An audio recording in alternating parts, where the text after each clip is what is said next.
"We have to take our destiny with our own hands," said the German Chancellor. Merkel made it clear that Europe cannot at present rely on the United States led by Donald Trump. Although she did not specifically mention the US president or the US, the words of the German Chancellor left little room for doubt. "In a way they are over," Merkel said, referring to the days when Europe could count on others. "This is what I have experienced in the last few days, and that is why I say that we Europeans have to take our destiny with our own hands," said the German leader. The Chancellor's remarks were made Sunday at a brewery in Munich during a CDU Conservative campaign. Before Trump, there has rarely been such a strong feeling among European leaders that they have to turn their backs on Washington and confront the world on their own, read the Washington Post. The last days of Angela Merkel were spent in the company of Donald Trump. First in Brussels on Thursday at the opening ceremony of NATO's new headquarters. And then in Italy, during the G7 summit.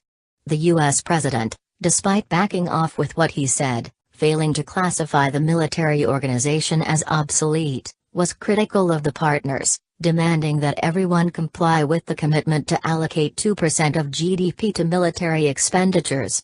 Only 28 of the 28 member states do so: USA, UK, Poland, Greece, and Estonia. At the G7 meeting in Sicily, Trump also ended up cooling the climate among allies by not committing to a joint declaration on climate change. The US president has asked for some time to think, then assuring on Twitter that only during the next week will he make a decision on the US continuity in the Paris Agreement.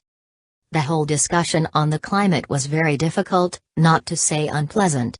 "We do not know whether the US will continue in the Paris Accord or not," Angela Merkel told reporters. "There have been very different arguments that we have all tabled to try to persuade the president to keep the United States in the climate deal," the German Chancellor said. But Donald Trump resisted the pressures of the remaining G7 members, Canada, France, Italy, Japan, UK and Germany, and the European Union, and did not compromise. The US president, for his part, shared on Twitter a different view of the European tour. "The trip was a great success, hard work, but great results." Donald Trump wrote in the social network,